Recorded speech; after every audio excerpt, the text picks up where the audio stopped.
Magandang araw kaibigan! Tuloy po kayo sa Felicidad's Channel. Sa mga kwento ng buhay at pag-ibig na hinalukay sa natatagong baul ni Felicidad. Pero bago po tayo magpatuloy, huwag niyo pong kalilimutan na i-like ang video, i-subscribe ang channel, at i-click ang notification bell para lagi kayong updated sa mga parating pa na upload.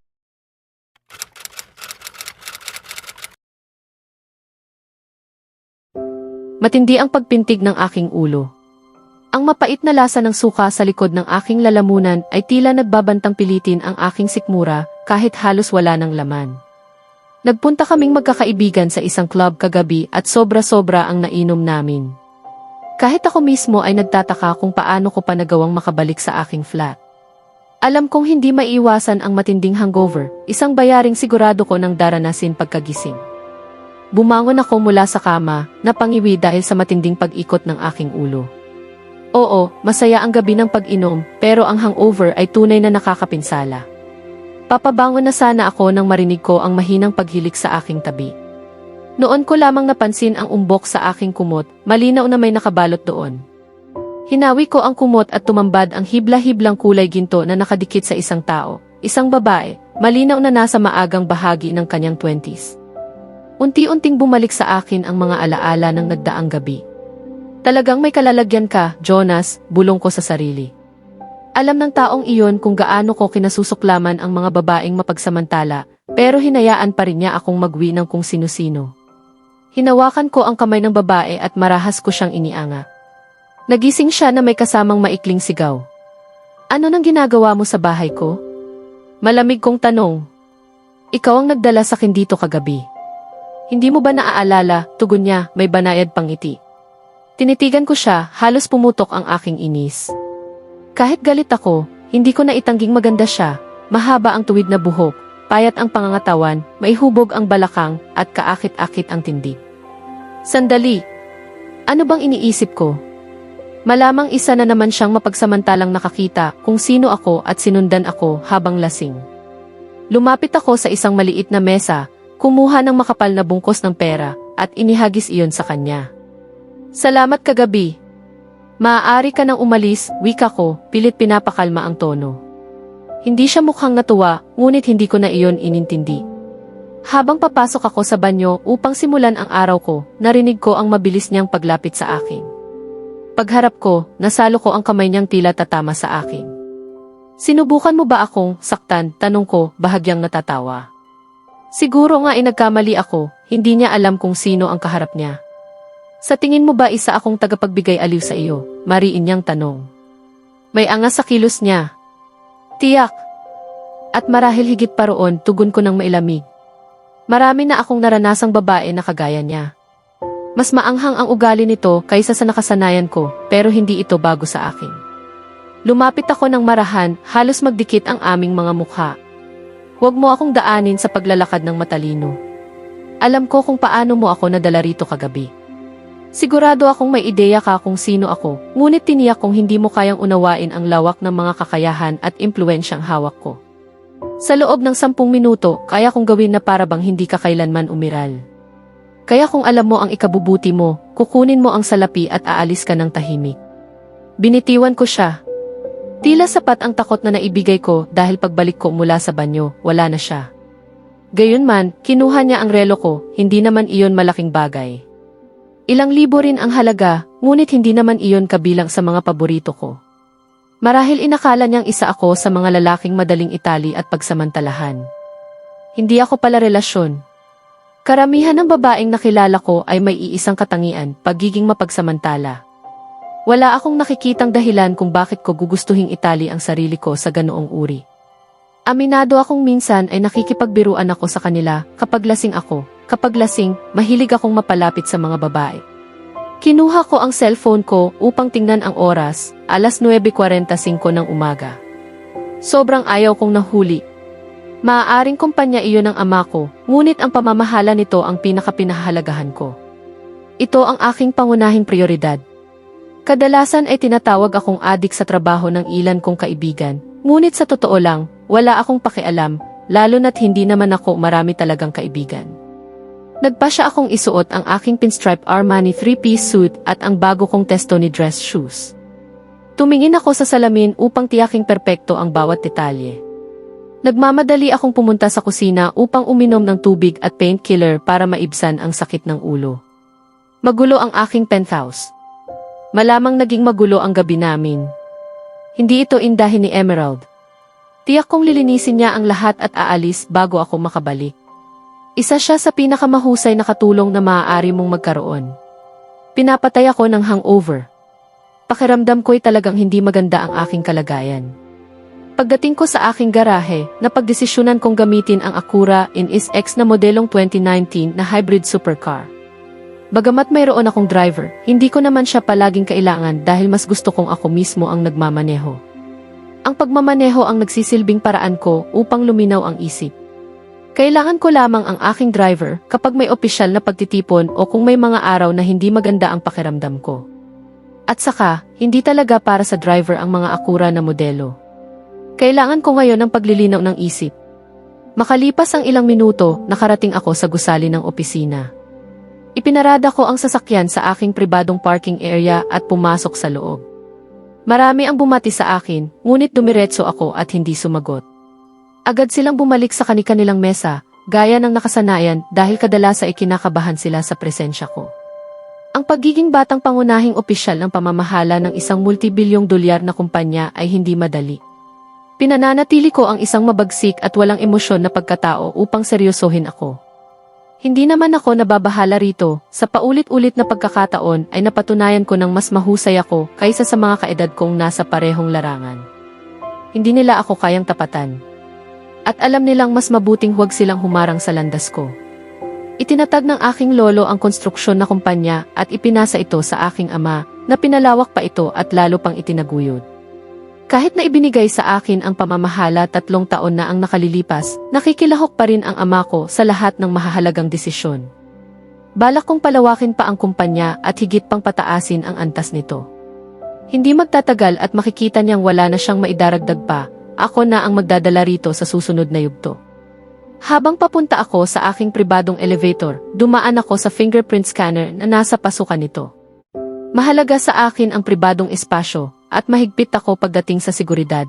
Ayokong may kung sinong walang modo na basta na lamang makisabay sa elevator ko.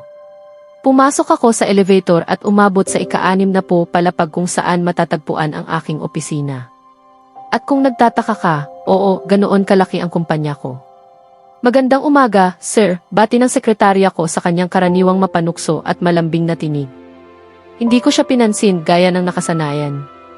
Araw-araw ay tila may bago siyang paraang ginagamit upang akitin ako, lalo na sa mga damit niyang halos parang pang-club o pang-pelikulang hindi kaaya-aya.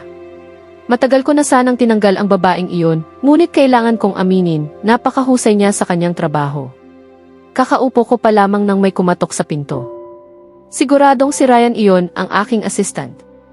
Wala nang ibang maglalakas loob na istorbohin ako ng ganoon kaaga. Pumasok siya, tangan ang aking kape at ilang files. Kailangan ko talaga ng kape ngayon. Palagi niyang alam kung ano ang kailangan ko at kung kailan.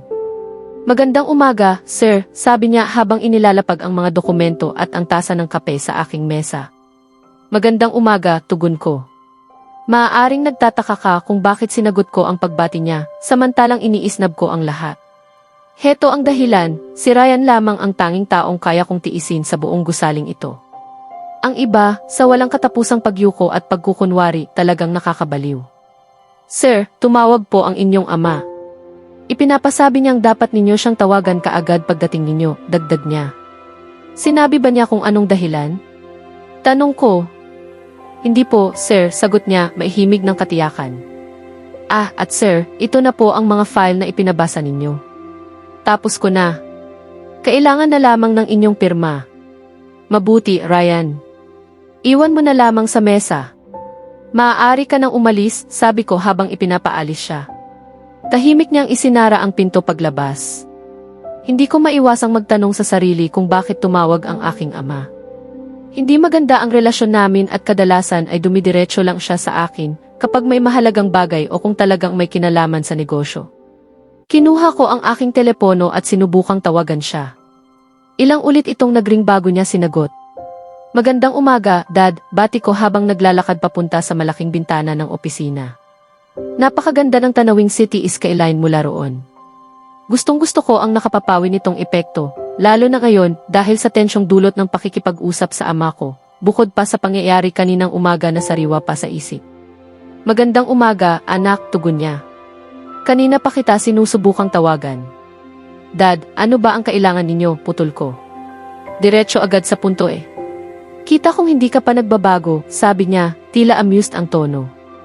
Dad, singhal ko, sabay masahe sa aking panga na sumasakit pa rin. Ibaba mo ang boses mo iho, tugon niya, may kapangyarihan ang tinig. Makinig ka. Gusto kong pumunta ka rito sa bahay. May isang mahalagang bagay tayong kailangang pag-usapan, wika niya ng mariin. Malinaw sa tono niya na wala akong puwang para tumanggi. May kinalaman ba ito sa negosyo o dahil ba ito sa kaso ng Michael Brothers? Tanong ko, naayos ko na iyon. Hindi anak. May mahalagang bagay na nais pag-usapan ng mama mo at ako kasama ka. Bumalik ako sa aking upuan at maingat na naupo. Okay, Dad, sabi ko bago tuluyang naputol ang linya. Napahagod ako ng kamay sa aking buhok. Ano kaya ang nais sabihin ng matanda at kailangan pa talaga niyang papuntahin ako sa mansyon? Mas mabuting ang mahalaga yan, bulong ko sa sarili habang ibinaon ko ang sarili ko sa trabaho. Sapat na ang mga papeles sa mesa ko upang pabagsakin ang isang gusali. Tiningnan ko ang oras, alas 4:45 ng hapon. Halos nakalimutan ko na kailangan ko palang puntahan ang ama ko. Tumayo ako, kinuha ang suit jacket na inalis ko kanina, pati na ang susi ng kotse, at tumulak palabas ng gusali patungo sa aking pribadong parking area. Sumakay ako sa sasakyan at nagsimulang magmaneho papunta sa bahay ng ama ko. Mahaba ang biyahe papunta sa mansyon, isa sa mga dahilan kung bakit ayaw ko talagang umuwi roon. Nasa probinsya iyon, sa gitna ng kawalan. Nabubulok na ako sa inip pagdating ko pa lang sa labas ng syudad. Habang dumaraan ako sa isang tawiran, sobrang lutang ko na hindi ko napansin ang isang babaeng tumatawid. Halos masagasaan ko siya. Mabuti na lamang at naipreno ko agad. Wala na akong lakas ng loob para sa isa pang demanda bukas. Bumaba ako ng sasakyan at nadatnan ko siyang nagsisisigaw ng todo. Hindi naman kita nabangga. Bakit ba kailangan mong gawing sobra-sobra? Sabi ko, bahagyang iritado. Malinaw na sinusubukan niya lamang gumawa ng eksena. Tigil-tigilan mo ang pagiging sobra mong dramatiko, dagdag ko habang papalapit sa kanya. Sobra na ang drama sa araw na ito para tumagal pa ako. Bigla siyang tumigil sa pagsigaw at tumingin sa akin, ang may naglalagablab na galit, ang matitingkad niyang asul na mata ay tila nag-aapoy. Saglit iyong nakabighani kahit isang segundo lamang. Tila noon lamang niya talaga ako napansin dahil sinipat niya ako mula ulo hanggang paa bago muling tumingin diretso sa akin. Saglit na naglaho ang apoy sa kanyang mga mata, ngunit mabilis ding bumalik. Paano ka? Nakararating na. Sabihin. Yan. Sa akin, sabi niya, tinutusok ako sa dibdib sa bawat salita. Halos masagasaan mo ako, ikaw na walang modo, sigaw niya pa. Walang modo ha, ulit ko, natatawa habang papalapit sa kanya at hinawakan ang kanyang kamay, tangkang takutin din siya. Ngunit bago ko pa man magawa iyon, sinipa niya ako sa aking pagkalalaki. Ano ba ang problema mo? Alam mo ba kung sino ako? Halos lumabo ang paningin ko habang napakapit ako sa aking maselang bahagi na halos mawalan ako ng hininga sa sakit. Alam ko. Isa kang taong walang modo, sabi niya, binibigyang diin ang salitang iyon, may mapanuksong ngiti sa kanyang magandang mukha, halatang kontento siya sa ginawa niya. Sandali lang, ginamit ko ba talaga ang salitang maganda? Saan nanggaling yon? Iyan ang leksyon para matuto kang rumespeto sa isang babae. Luko ka. Anya habang naglalakad palayo at sabay pang nagtaas ng gitnang daliri. Nakabalik din ako sa loob ng kotse at muling nagmaneho. Aaminin ko, may kaakit-akit siyang dating at kakaiba siya sa mga babaeng nakilala ko dati. Hindi ko man lang naramdaman ang pangangailangang patulan siya. Wala pang babaeng gumawa ng ganoon sa akin. Lahat sila, mabilis na humihingi ng paumanhin kahit ako pa ang nakaapak sa kanila. Gayunpaman, tinamaan ang aking pagmamataas at hindi ako pwedeng magpabaya. May babayaran siya sa ginawa niya, bulong ko sa sarili. Kailangang pag-isipan ko kung paano. Hindi pa talaga ako handang magising. Si Vivian, sa kabilang banda ay may ibang plano. Halos 1 oras na niya akong tinatawag, paulit-ulit at palakas ng palakas, at alam kong malapit na siyang umabot sa punto kung saan gagamit na siya ng matitinding paraan. Kung iyon ay dahil sa tunay na pag-aalala o dahil talagang ini-enjoy niya ang mga ganong pamamaraan, hindi ko pa rin alam. Napasigaw ako nang biglang tumama ang malamig na tubig sa mukha ko. Binabanyuhan niya ako habang nakahiga pa sa kama. Vivian! Ano ba, sigaw ko, puno ng inis. Tumawa siya ng malakas bago mabilis na tumakbo palabas ng kwarto. Sumunod ako, higit na naaaliw kaysa talagang galit. Pasaway ka talaga. Lagot ka sa akin. Iyong tulog na iyon ang pinakamasarap kong tulog sa loob ng maraming buwan, tapos binuhusan mo lang ako ng tubig. Kung hindi mo man naisip ang buhok ko, sana naisip mo man lang ang mga kumot. Kakapalit ko lang yan. Sabi ko, may halong galit ngunit unti-unti na ring natatawa. Siya naman ay nagkibit balikat lang, lalo tuloy tumaas ang ratio ng inis ko sa kasiyahan. Kalma ka lang, Ate Leila. Una sa lahat, kailangan mo talagang maligo. Amoy basura ka na, sabi niya. Napakunot ako at biglang napasinghot ng hindi sinasadya. At saka tigilan mo iyang pagreklamo. Dapat nga magpasalamat ka pa. Itinuro niya ang orasan sa bedside table, 8:30 ng umaga. Ay, Diyos ko! Late na ako sa trabaho. Bakit hindi mo ako binuhusan ng mas maaga? Sabi ko habang nagmamadaling buksan ang closet para pumili ng isusuot. Sinubukan kitang gisingin, pero parang bangkay ka kung matulog, tugon niya na may pang-aasar, sabay talon palapit sa akin. Kaya ginawa ko na lang ang pinakamature na hakbang at gumamit ng kaunting panghihikayat. Oo nga, napaka-mature mo talaga, sabi ko ng sarkastiko, halos nakabaon ang mukha ko sa dresser. Hindi mo ako masisisi. At saka, sobra itong nakakatawa. Sana nakita mo ang itsura mo kanina. Tiningnan ko siya ng may pinakamataas na antas ng pagsasarkasmo na kaya ko.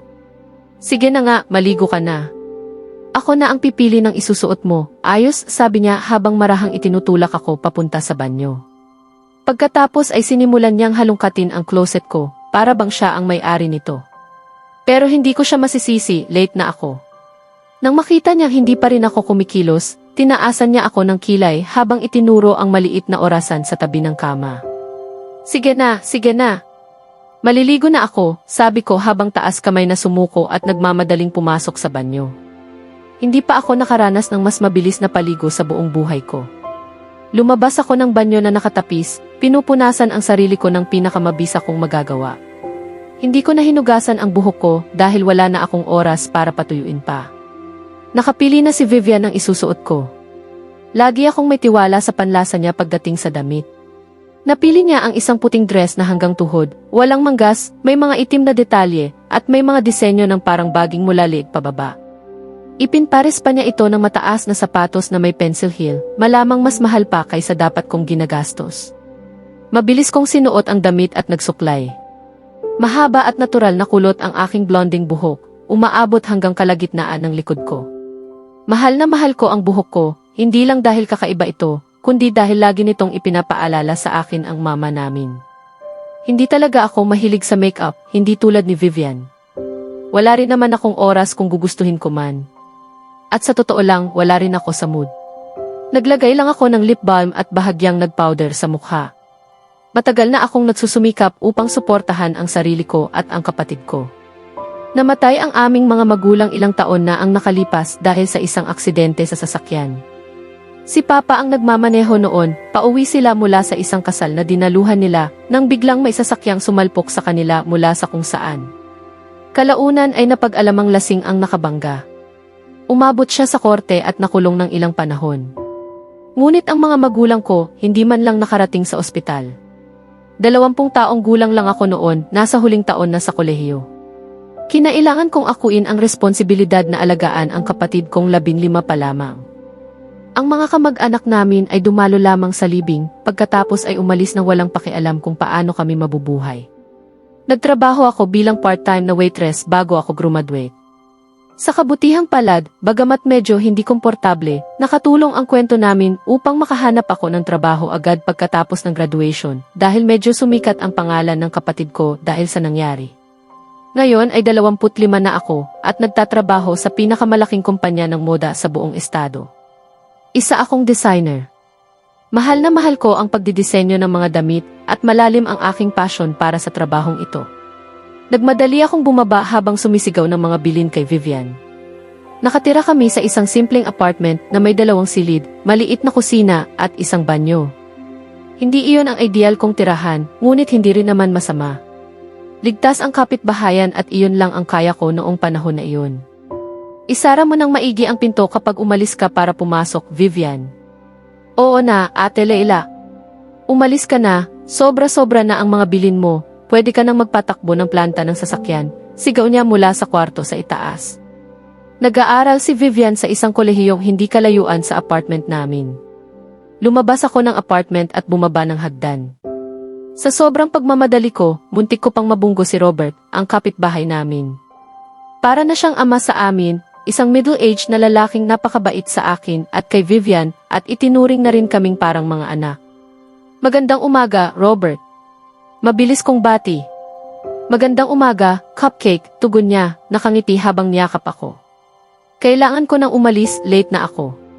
Sigaw ko habang tumatakbo palabas ng gusali upang sumakay ng grab taxi. Ilang bloke lang ang layo ng Fashion World, pero sobrang late ko na para maglakad. Magandang umaga, bati ko sa grab driver. Magandang umaga, ma'am. Saan po tayo?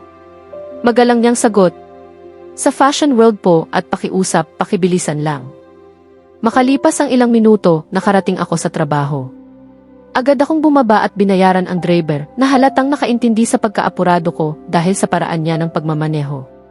Nagmadali akong umakyat ng hagdan, bumabati at sumasagot sa mga kasalubong hanggat kaya ko. Tiningnan ko ang relo ko, alas 9:15 na. 15 minuto na akong late. Nakakainis. Siguradong gagawa na naman ng malaking issue si Amor tungkol dito, ramdam ko na. Lately, parang ang tanging libangan niya ay humanap ng paraan para mapaalis ako.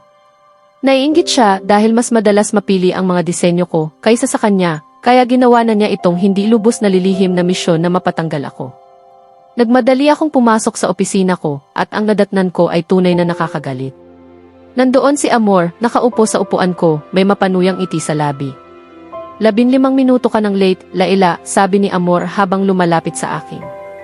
At ano naman ang kinalaman mo roon, o dakilang tagapag-ingat ng oras at panahon? Pabulong kong sambit. Ano nang sinabi mo? Tanong niya, may mapanuyang ngiti. Diyos ko, kung maaari lang, ang sarap sanang burahin ang ngiting iyon sa plastik niyang mukha. Ano ba? Nangangarap lang naman ang isang babae, hindi ba? Bakit ka ba nandito na naman sa opisina ko? Nais ni Miss Lee na isumite na natin ang lahat ng disenyo bukas, sagot niya, pero halatang hindi ka panipaniwala ang tono. May sumilip na kakaibang emosyon sa mga mata niya saglit. May kakaibang timbre sa boses niya bago niya iyon mabilis na itinago. Alam kong nagsisinungaling siya, pero may isa pang bagay na naramdaman kong mali, hindi ko lang maipaliwanag. Nagkaroon ng ilang segundong katahimikan bago siya muling nagsalita. Mauuna na ako, tata. So, kung ganon, pumunta ka pa talaga rito ng mas maaga kaysa sa akin, umupo sa paborito at nag-iisa kong silya, para lang sabihin yon. Huminto siya, tumingin pabalik at mumiti. Aw, maliit na bagay lang naman. Besides, siguro oras na para maging mabait ako sa mga hindi gaanong pinalad tata. At kahit paano, sapat ang talino niya para isara agad ang pinto, para sa ikabubuti naming pareho. Ano naman kaya ang pakana niya ngayon? Napabuntong hininga na lang ako. Malinaw na may hindi na naman magandang balak si Aurora, pero marahil mas mabuting pabayaan ko na ang babaeng iyon at ang lagi namang pumapalpak niyang mga plano at tutukan ko na lang ang sarili kong dapat tapusin, ang aking mga disenyo. Sobrang nalubog ako sa trabaho kaya nakalimutan kong kailangan ko palang umalis ng mas maaga ngayon. Alas 3 na, 1 oras na akong late sa pag-uwi. Kailangan kong mamalengke ngayon. Tiyak na atakehin ako kung kakain pa ako ng Uncle Ben's Steakout sa ika-4 na gabi ng sunod-sunod. Bagaman kaya ko pang magpizza, hindi ako magsasawa roon, mas gusto ko pa rin ang isang lutong bahay na pagkain. Pinulot ko ang bag ko at ang mga kagamitan ko. Isinama ko ang mga materyales dahil plano kong tapusin ang mga disenyo ngayong araw, kahit abutin pa ako ng magdamag. Nagmadali akong lumakad patungo sa elevator nang bigla akong bumangga sa isang tao, dahilan para malaglag sa sahig ang lahat ng gamit ko. Ay, naku! Sambit ko sa pagkabigla. Napabulalas ako habang yumuyuko upang pulutin ang mga nalaglag kong gamit nang makita kong may isa pang kamay na tumutulong. Pag-angat ko ng tingin, nakita kong si Mark pala iyon, ang pinakamatanda naming intern at kaibigan ko. Hindi maikakailang gwapo si Mark sa kanyang blonding buhok at berdeng matang madaling ikalunod ng sinuman. Pasensya na, Mark. Pakiramdam ko may nagwawalang bagyo sa loob ng ulo ko, sabi ko habang tumatayo. Ayos lang, mukhang mahaba talaga ang araw mo, tugon niya habang tumuturo sa mga materyales ko. Wala kang ideya, Mark, sabi ko, sabay ngiti. Kailangan ko nang umalis, Mark. Kita tayo bukas, sabi kong papasok sa elevator. Sige, Laila, narinig kong sabi niya bago sumara ang pinto. Kailangan kong dumaan sa bahay para ibaba ang mga materyales at mag-ayos. Kung sasabihin kong ito ang pinakamahusay na araw ko, baka mas maging sarkastiko pa ako kaysa dati. Agad akong nag-book ng Grab at sinabi sa driver ang aming address. Wala talaga ako sa mood sumakay ng bus. Ilang minuto lang, nakarating kami sa apartment complex. Bumaba ako at binayaran ang driver. Pagpasok ko sa complex, sinalubong ako ni Robert, mukhang palabas siya. Cupcake, ang aga mong umuwi ngayon, sabi niya. Umiti ako pabalik. Oo, Robert. Kailangan ko kasing mamalengke ngayon. Tiningnan niya ako ng mabuti at napansin ang paghihirap kong buhatin ang mga gamit ko, bahagya siyang napakunot noo. Kailangan mo ba ng tulong?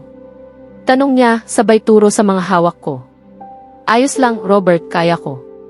Mukhang may pupuntahan ka pa. Sige, Robert, sabi ko habang nagmamadaling paakyat ng hagdan. Okay, Cupcake, narinig kong sigaw niya habang palabas siya ng gusali. Nakarating ako sa palapag namin at lumapit sa pinto. Ilang minuto akong nakikipagbuno sa pagbalanse ng lahat ng dala ko habang sabay-sabay kong hinuhugot ang susi mula sa bag upang mabuksan ang pinto. Pagkapasok ko, isinara ko ang pinto gamit ang paa. Dumiretso ako sa kwarto at inilapag ang mga materyales sa mesa ko. Agad akong dumiretso sa banyo upang maglinis at magpaginhawa dahil hindi pa ako nakapagligo ng maayos kaninang umaga. Lumabas ako ng banyo na nakatapis, isa sa katawan at isa sa buhok. At sa pangalawang pagkakataon ngayong araw, kailangan ko na namang pumili ng isusuot ng nagmamadali. Pinatuyo ko ang buhok ko at inayos ito, nilagyan ng maluwag na kulot sa dulo. Naglagay ako ng kaunting lip gloss dahil ayokong mamalat ang labi ko. Isinuot ko ang mga sapatos ko. Kinuha ko ang aking pitaka at bumaba.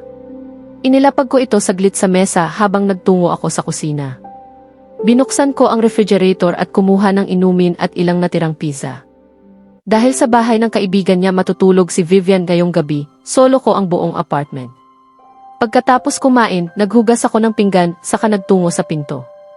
Sinara ko ang apartment at lumabas ng gusali. Nagpasya akong maglakad papunta sa mall dahil malapit lang naman ito sa amin. Mahilig din akong maglakad dahil nakakatulong ito para makapag-relax ako. Pagdating ko sa mall, pumasok ako at binili ang lahat ng kailangan ko, kasama na ang ilang toiletries, ilang underwear, at ilang materyales para makapagdisenyo ako ng damit para sa sarili ko. Pagkatapos ng ilang oras ng pamimili, labis akong napagod. Lumabas ako ng mall, halos gutom na gutom, parang kaya kong ubusin ang isang buong manok at hindi pa rin masiyahan. May nakita akong Starbucks sa tapat ng kalsada, kaya nagpasya akong doon na kumain. Ngunit habang tatawid ako, biglang may kotse na sumulpot mula kung saan at muntik na akong mabangga. Ay! Napasigaw ako. Kahit huminto ang kotse, napasigaw pa rin ako hanggang marinig ko ang isang malalim at nakakasilong boses na nagsabi, tama na ang pagdrama. Hindi ka naman nabangga ng kotse ko. Seryoso. Ni hindi man lang siya nagsabi ng pasensya. Napalingon ako agad kung saan nanggaling ang boses. Napahinga ako ng malalim nang makita ko siya, at nang lumapit pa siya, lalo lang siyang gumwapo. Para siyang Diyos sa hubog ng katawan, sa kakisigan ng mukha, at sa perpektong linya ng panga, sayang lang at kakambal nito ang sobrang sama ng ugali. Pero hindi nito napigilan ang galit ko. Anong kapal ng mukha mo para sabihin iyan sa akin? Pinupukpok ko siya sa dibdib sa bawat salita. Noong muntik mo na akong banggain ng kotse mo. Ikaw, walang modo. Sabi ko ng puno ng inis. Walang modo, ulit niya, tila natatawa habang tinitingnan ako na parabang bigla akong nagkadalawang ulo. Lumapit siya ng mas malapit at hinawakan ang kamay ko ng mahigpit. Paano niya nagawa iyon? Ramdam kong unti-unti nang kumukulo ang dugo ko. Sinipa ko siya sa maselang bahagi. Agad niyang binitawan ang kamay ko. Ano bang problema mo? Sabi niya, nakayuko at hawak ang sarili habang umuungol sa sakit. Bagay sa'yo, bulong ko sa isip ko, napapangiti. Alam ko kung sino ka, isa kang, walang modo, diin ko sa bawat salita, sabay sinipa ulit siya. Yan ang leksyon para matuto kang rumespeto sa babae, hangal. Sabi ko iyon bago ako umalis. Gabi na kaya nagpa siya akong umuwi at umorder na lang ng pizza. Sayang at sinira ng sexy stranger ang araw ko. Ano ba, bakit ko nasabing sexy? Ano bang iniisip ko? Ina-attract ka sa kanya, bulong ng subconscious ko. Hindi ah. Sabi ko sa sarili ko, tinataboy ang iniisip ko habang naglalakad pa uwi. Pagdating ko sa bahay, agad akong nagtrabaho sa mga disenyo ko. Masama ang buong araw ko at kailangan kong tapusin ang mga ito. Mahaba-habang gabi pa ito at hindi lang isang tasa ng kape ang kakailanganin ko, isang timba. Habang nagmamaneho ako papunta sa mansyon ng aking ama, hindi ko maiwasang mag-isip kung ano ang bigla niyang gustong pag-usapan. Makalipas ang ilang oras, dumating ako sa mansyon. Agad akong nakita ng mga gwardiya, kaya binuksan nila ang gate. Ipinarada ko ang aking sasakyan sa garahe, bumaba, isinara ang pinto, at pumasok sa loob ng bahay. Lumayas ako mula sa bahay ng aking mga magulang noong ako ay 18, palagi kong ginusto ang mamuhay ng mag-isa. Pagpasok ko pa lamang ay may narinig akong tumawag, Kelly. Napatingala ako at hinanap kung saan nanggagaling ang tinig, dahil tanging ang aking ina lamang ang tumatawag sa akin ng ganoon at inuulit ko, tanging siya lamang. Nang makita ko siyang papalapit, may pinakamaliwanag na ngiti sa kanyang mukha. Agad niya akong niyakap ng mahigpit na para bang matagal kaming hindi nagkita gayong nakita ko lang siya noong nakaraang linggo. Gumanti naman ako ng yakap habang marahan niyang tinatapik ang aking likod. Kelly, anak, miss na miss kita, sabi niya sabay halik sa aking pisngi. Napangiti ako. Mama, miss ko rin po kayo, tapat kong tugon. Sunod-sunod pa rin ang dampi ng kanyang mga halik sa aking mukha. Mama, tama na. Hindi na po ako bata, sabi ko, pilit na tinatago ang aking ngiti. O tumigil ka nga dyan, mahal ko. Lagi kang magiging baby ko, tugon niya sabay ngiti. Mama, nasaan po si Papa? Tanong ko, puno ng pagkamausisa. Nasa kanyang silid-aklatan ang tatay mo, sagot niya. Alam mo namang libro ang pinakamahusay niyang kaibigan, bulong niya sa akin na para bang isang lihim. Napatawa na lang ako, natutuwa sa kanyang kilos. Ano po ba ang kailangan ninyong pag-usapan sa akin? Tanong ko ng seryoso, dahil may kakaiba akong kutob tungkol dito. Tumingin siya sa akin na may malungkot na ekspresyon. Anak, mahalaga ito, sabi niya. Lalo tuloy akong kinabahan. Mama, ano po ba iyon? Pilit kong usisa. Ngunit tinanggal niya ang kamay niya sa aking balikat at iniwasan ang tanong. Anak, puntahan natin ang tatay mo, sabi niya at naglakad na papunta sa silid-aklatan. Sumunod ako. Pagpasok namin, nadatnan namin si Papa na nakaupo sa kanyang mesa, nakatutok sa librong binabasa niya. Nang tumingin siya sa amin, tinawag niya akong maupo. Umupo ako, gayon din si Mama. Mukhang talagang mahalaga ang pag-uusap na ito, naisip ko. Kalma lang. Ano ba ang pinakamalala na pwedeng mangyari? Tahimik siyang nakatingin sa akin at ayaw magsalita. Hello Papa, basag ko sa katahimikan. Kamusta ka, anak? Tanong niya. Ayos naman po. Ano po ba ang gusto ninyong pag-usapan? Diretsong tanong ko. Wala akong oras sa paligoy-ligoy, bulong ko sa sarili. Anak, ipagdiriwang mo na ang ika-27 mong kaarawan sa susunod na linggo, sabi niya ng kalmado. Opo, Papa, sagot ko. Ibig sabihin, panahon na para tuparin ang kasunduan. Ano na naman bang sinasabi ng matanda? Papa, anong kasunduan po ang tinutukoy ninyo at ano ang kinalaman nito sa kaarawan ko? Tanong kong bigla. Kailangan mo ng mag-asawa, sabi niya na para bang napakasimple ng lahat. Ano po? Bulalas ko at napatingkayad sa aking upuan. Papa, bakit ko kailangang mag-asawa? At sino po ba ang babaeng gusto ninyong pakasalan ko? Tanong ko, may pinipigilang inis. Bata pa ako. Hindi pa ako handa at lalo hindi ko inaasahan ang ganito, mariin kong naisip habang nangangapit ang aking mga panga. Malamang na nawawala na sa katinuan ang matandang ito, sabi ko sa aking sarili. Anong kasunduan ba ang sinasabi ninyo, Papa? Tanong ko. Anak, umupo ka muna at ipapaliwanag ko, tugon niya, halatang may pagkainis sa aking ugali, ngunit sa totoo lang, wala talaga akong pakialam sa iniisip ng matanda. Anak, pakinggan mo ang iyong ama, narinig kong sabi ng aking ina sa tabi ko. Nakalimutan kong naroon pa pala siya sa silid.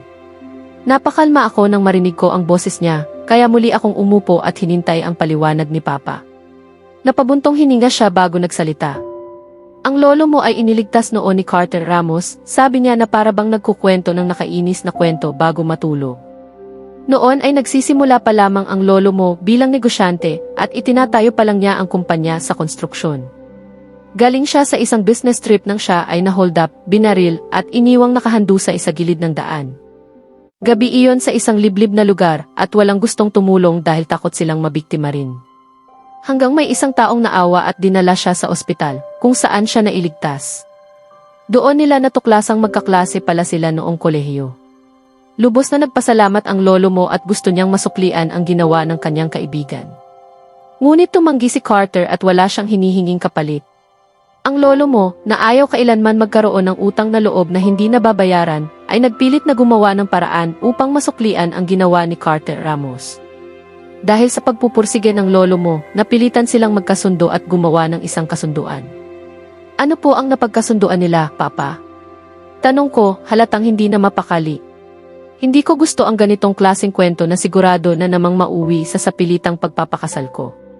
Nakakainis. Makinig ka muna, anak, sabi niya habang tumayo mula sa kanyang upuan at naglakad papunta sa maliit na refrigerator sa gilid ng silid aklatan upang kumuha ng baso ng tubig. At talagang inubos niya ang oras niya sa paghigop ng tubig na para bang may buong araw siya para mag-aksaya ng panahon, samantalang ako rito, unti-unti nang naubusan ng pasensya. Sinusubok talaga ng matandang ito ang aking pagtimpi at wala na akong gaanong naiiwan. Nang matapos siya sa pag-inom, bumalik siya sa kanyang upuan, umayos at ipinagpatuloy ang nakakainip niyang kwento. Napagkasunduan nilang ipakasal ang kanilang mga apo upang mapatatag ang ugnayan ng dalawang pamilya. Hindi ko na napigilan ang sarili ko. Tumayo ako ng galit na galit at napasigaw, iyan pala ang dahilan kaya ninyo ako gustong ipakasal. Babaan mo ang boses mo, anak, at kausapin mo ako ng may paggalang, sabi ng aking ama habang tumatayo. Mga anak, maupo kayong dalawa at pag-usapan natin ito ng maayos, matapang na sabi ng aking ina habang nakatingin sa amin ng mahigpit. Umupo kami pareho dahil alam naming kapag ganoon na magsalita si mama, ibig sabihin ay galit na siya, at hindi mo gugustuhing sumubok kapag galit siya. Kung ganoon, sino po ba ang babaeng sinasabi ninyong kailangan kong pakasalan, Papa? Tanong ko. Si Leila Ramos, anak, sagot niya. At wala rin siyang alam tungkol sa kasunduang ito. Pumanaw ang lolo niya noong 10 taong gulang pa lamang siya, at ang mga magulang naman niya ay namatay 5 taon na ang nakalilipas. Kaya wala siyang kaalam-alam sa naging kasunduan. Papa, sa tingin ko wala nang dapat pang pag-usapan dahil ang babae mismo ay hindi alam ang tungkol dito. Hindi mo naiintindihan, anak. Hindi iyon ganoon kadali, sagot niya sabay buntong hininga. Kung ganoon, ipaliwanag ninyo sa akin, Papa, sagot ko sa malamig na tinig. Kailangan mo siyang pakasalan, anak, sabi niya ng buong seryoso. At bakit naman po, Papa? Tanong ko na maihalong pagtataka. Huling habilin iyon ng iyong lolo na ang kasunduan ay dapat tuparin, anuman ang mangyari, paliwanag niya. Hindi ako papayag na pakasalan siya, Papa, mariin kong sagot. Hindi ko alintana kung sino pa ang nag-utos, kung anong kasunduan iyon, o ang paulit-ulit na paliwanag na naririnig ko mula pa nang dumating ako rito. Kung ganoon, mawawala sa iyo ang kumpanya, sabi niya na maihalong galit ang tinig. Hindi ninyo pwedeng gawin iyon sa akin, Papa. Pinaghirapan ko ang kumpanyang iyon, sagot ko, halos hindi makapaniwala na kaya niya akong gipitin dahil lamang sa isang lumang kasunduan. Kung ganoon, anak, pakasalan mo siya, o mawala sa iyo ang kumpanya. Samantala kay Leila. Habang naglalakad ako pa uwi, malalim akong nag-iisip. Hindi ko pa rin kayang paniwalaan na nawalan ako ng trabaho. Para pa rin itong isang masamang panaginip. Naalala ko pa kaninang umaga na nagising ako upang maghanda para sa trabaho. Hindi ko inakalang mawawala ito kaagad dahil lang kay Amor. Nakakita ako ng isang park sa daan pa uwi at nagpasya akong umupo muna roon upang mag-isip. Ilang oras ang nakalipas. Pagpasok ko sa gusali, dumiretso ako sa aking opisina bago dumating si Jess, upang ipaalam sa akin na ipinapatawag daw ako ni Miss Lee, ang aking boss, at kailangan ko raw pumunta agad sa kanyang opisina. Akala ko ay kailangan niya ang ginawa kong disenyo, kaya dinala ko ang aking sketchbook. Kumatok ako sa pinto at narinig ko ang pasok. Pagpasok ko, nakita ko siyang abala at mabilis na nagtatype sa kanyang computer. Napapaisip ako, hindi ito magandang senyales. Nang mag-angat siya ng tingin at tumingin sa akin, nang may galit sa kanyang mga mata, napalunok ako. Wala na, lagot ako. Ano kaya ang nangyari? Baka hindi ko na ipasa ang disenyo sa tamang oras. Miss Laila, tinatanggal ka na sa trabaho. Ipaliwanag mo at linisin mo ang opisina mo bago matapos ang araw, sabi niya nang may pigil na galit sa tono. Ano?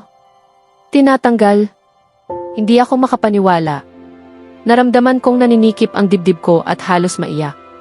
Hindi ako pwedeng mawala ng trabaho, kailangan ko ito. Siguro nagbibiro lang siya. Lumapit ako upang magpaliwanag. Ma'am, hindi ko po. Pero pinutol niya ako sa pamamagitan ng pagtaas ng kanyang kamay. Hindi ko akalaing pagtataksilan mo ang tiwalang ibinigay ng kumpanya sa'yo, sabi niya habang tumatayo. Halata ang nag-aalab na galit sa kanya. Ikaw pa naman ang isa sa mga paborito kong empleyado. Paano mo nagawa ito? Sabay hampas niya sa mesa. Hindi ko maintindihan. Ano bang sinasabi niya? Ma'am, wala po akong ideya sa ipinaparatang ninyo, desperado kong paliwanag. Kung panaginip lang ito, sana magising na ako. Gusto kitang wala na rito bago magtanghali, kung hindi ay ikaw ang mananagot, sigaw niya. Ngayon, lumabas ka sa opisina ko. Lumabas ako ng opisina habang tumutulo ang luha ko. Hindi ko pa rin matanggap na nangyayari ito sa akin. Ngayon, narito ako sa park, malalim na nag-iisip kung paano ko babayaran ang aking mga bayarin, kasama na ang matrikula ni Vivian. Ang pinakamasaklap pa ay kailangan ko ring bayaran ang upa ko. Inaasahan ko pa naman ang huling sahod ko, ngunit mukhang hindi ko na iyon makukuha. Hindi rin sasapat ang ipon ko upang tustusan ang lahat ng bayarin, kahit pa makahanap agad ako ng bagong trabaho. Masusundan pa itong mas malaking problema, tiyak na mapapaalis ako sa inuupahan kong apartment bago ko pa matanggap ang susunod kong sahod. At lahat ng ito ay dahil kay Amor. Alam kong baka isipin ninyong sinisisi ko siya ng walang katibayan. Pero kanina, narinig ko mismo ang usapan niya sa telepono habang nasa loob ako ng ladies' room. Usapan ni Amor. Sa wakas, natanggal ko rin siya. Akala niya kung sino na siya dahil lang sa may kaunting talento. Sabi niya, binibigyang diin ang salitang kaunti bago tumawa ng parang baliw. Napakadali lang pala. Ni hindi man lang siya nakahalata. Diyos ko, ang dali niyang malinlang, dagdag pa niya sabay mahinang tawa. Ipinatong ko ang hard drive sa computer niya, nandoon ang impormasyon tungkol sa latest fashion line para sa fashion show ng kumpanya. Ginamit ko ang computer niya para ipadala ang laman ng hard drive sa mga kakumpetensya natin. Kinopya nila ang mga disenyo kaya nalugi ng malaki ang kumpanya. Kaya ngayon, iniisip ni Miss Lee na sila ang espiya. Mahina siyang tumawa. Kaya pala nandun siya sa opisina ko noong araw na iyon. Walang makakaalam nito. Hindi niyo alam kung gaano kahirap nakawin ang hard drive na iyon. Sabi niya bago tumawa at ibaba ang tawag. Lumabas ako agad ng ladies' room bago pa niya ako mapansin. Wala akong lakas ng loob para harapin siya. May biglang umupo sa tabi ko sa upuan sa park. Hindi ko na inabala ang sarili kong lumingon.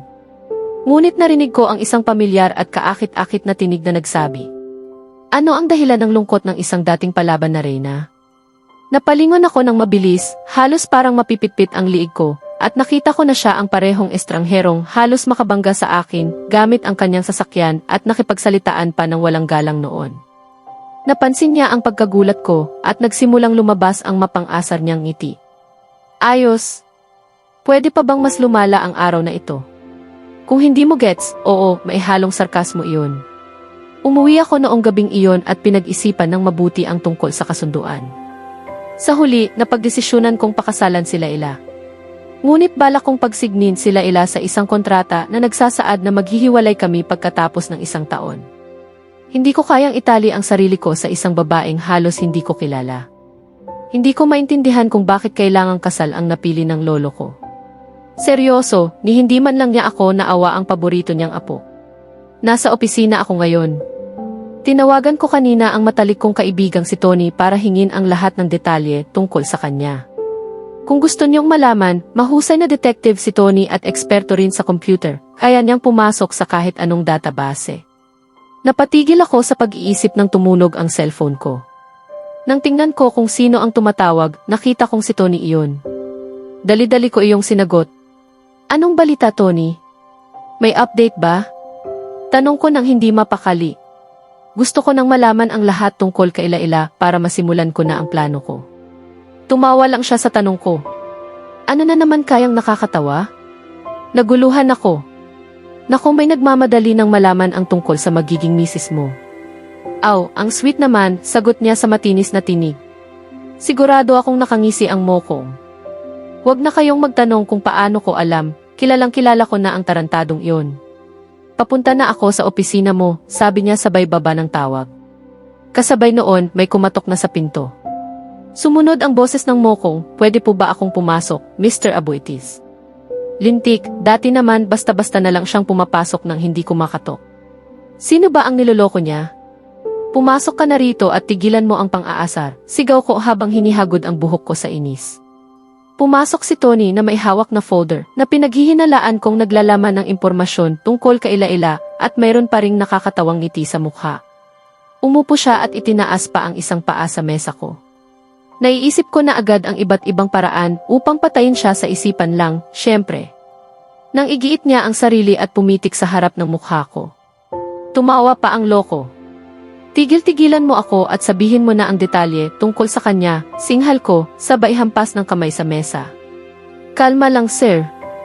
Huwag mong sabihin, in love ka na, sagot niya, binibigyang diin pa ang salitang in love, habang gumuguhit ng hugis puso gamit ang kanyang mga kamay.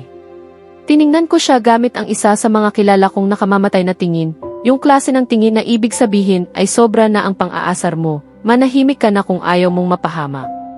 Agad naman siyang tumigil sa kadaldalan niya. Wala ka talagang sense of fun, sir. Reklamo niya habang iniaabot sa akin ang folder. Agad kong binuksan iyon at mabilis na tiningnan ang pangunahing impormasyon. Pangalan, Laila Ramos. Edad, 25 taong gulang. Trabaho, fashion designer. Ama, Ben Ramos, patay na. Ina, Belinda Ramos, patay na. Kapatid, Vivian Ramos. Lugar ng trabaho, fashion world, kakakatanggal lang sa trabaho. Kakakatanggal lang niya? Interesting. Pabor ito sa plano ko. Tony, paano mo nalaman na katatanggal lang niya sa trabaho? Tanong ko, halatang nagulat. Kalalagay ko lang sa file mula sa source ko.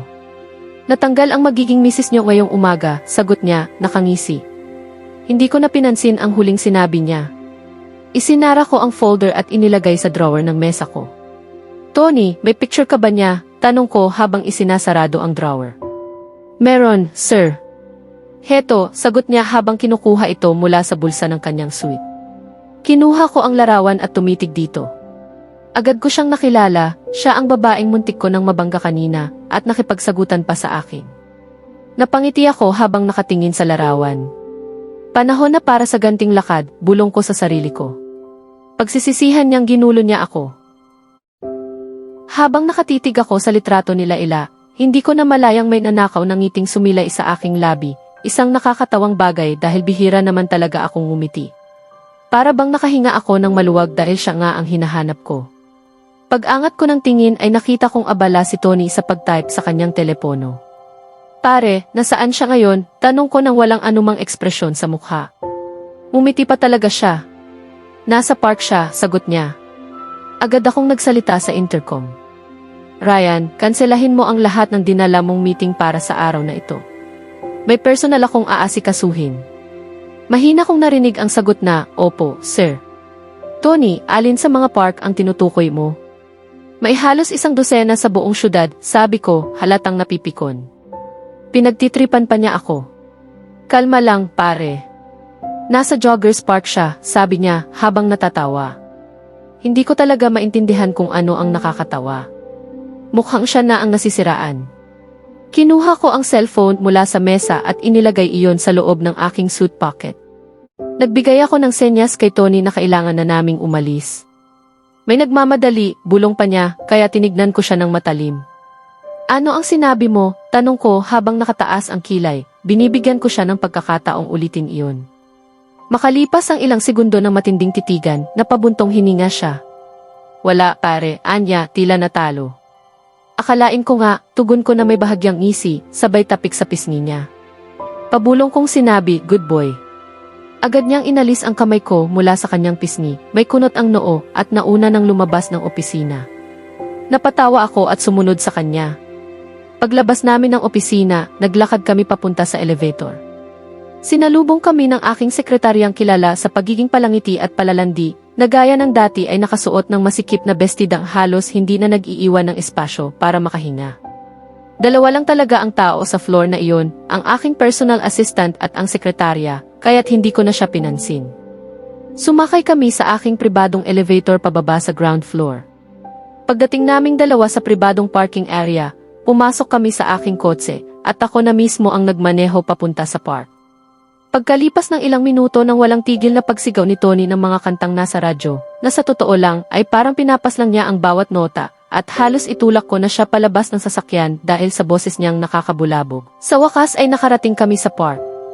Ipinarada ko ang kotse at sinabi kay Tony na doon na lamang siya maghintay. Ayaw pa sana niya, ngunit nakumbinsi ko rin. Ako naman ang pumasok para hanapin siya. Hindi ko maintindihan kung ano ang nangyayari sa akin, pero bigla akong sumaya sa ideya na muli ko siyang makikita. Nakakainis mang aminin. Ngunit ganoon talaga. Kinamumuhian ko ang lahat ng kababaihan at kinaiinisan ko rin siya dahil sa kasunduang ito. Hindi ako dapat nakakaramdam ng ganito para sa kanya.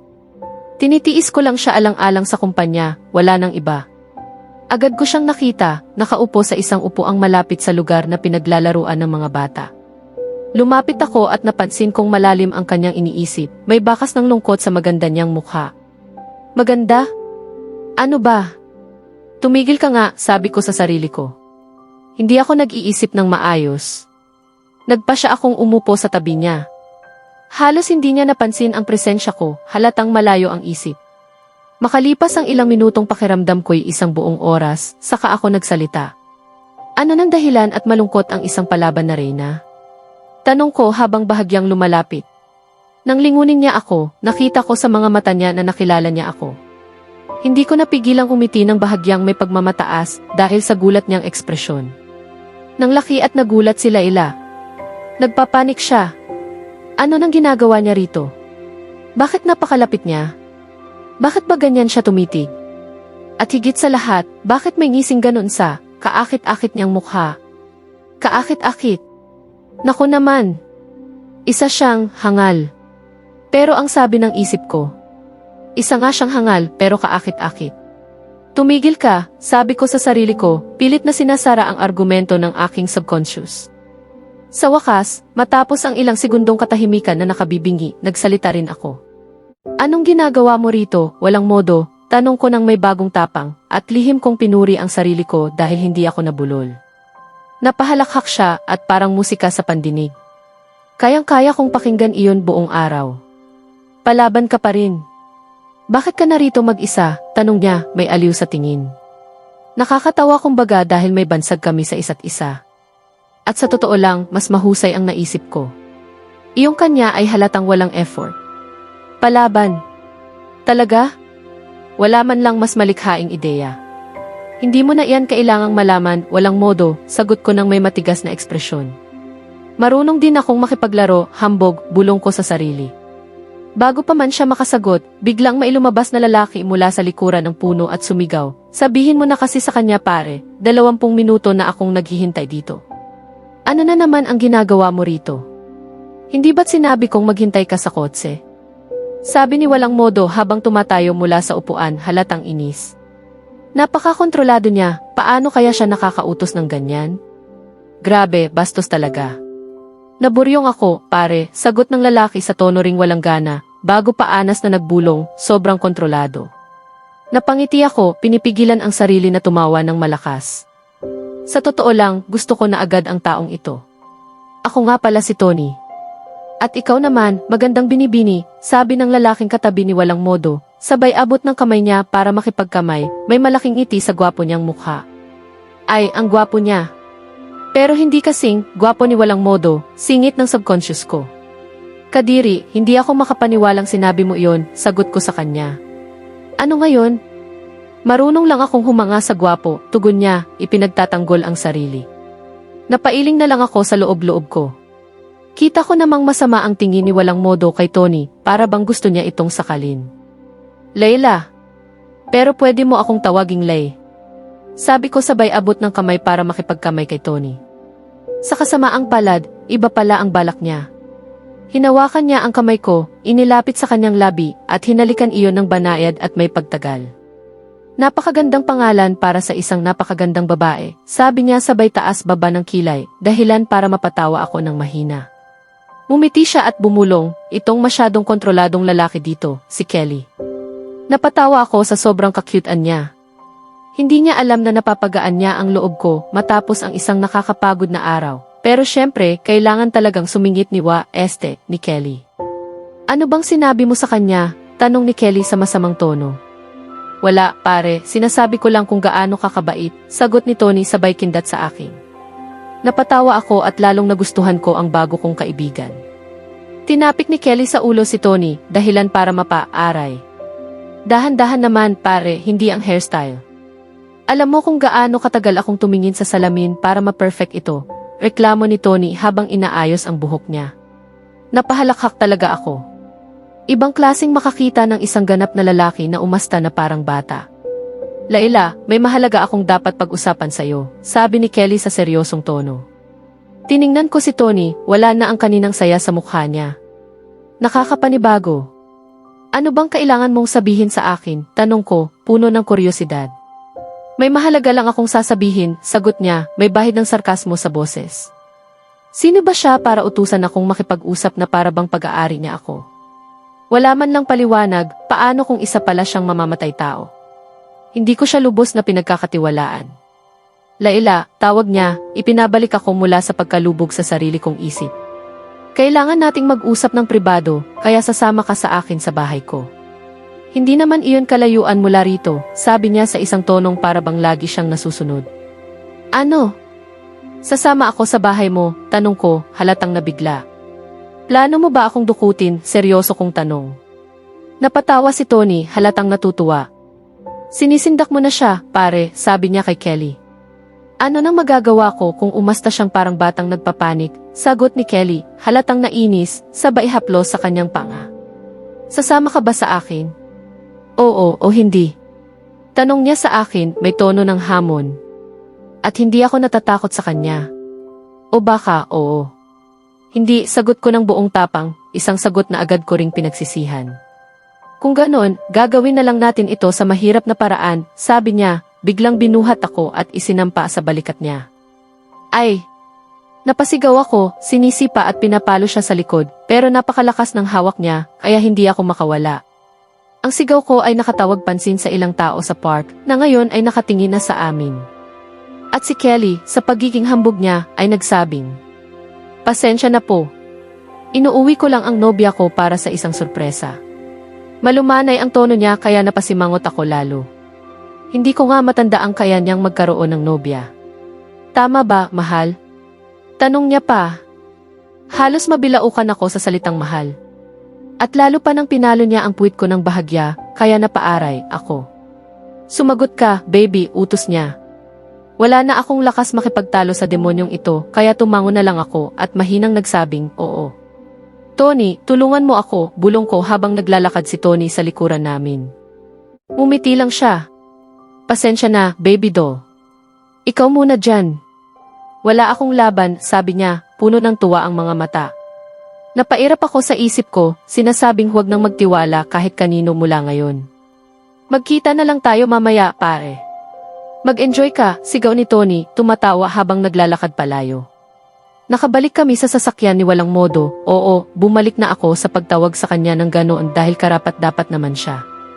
Nakakainis siyang sobra, napakabastos. Ayos, Kelly, sagot ni walang modo kay Tony habang buhat-buhat pa rin niya ako sa balikat.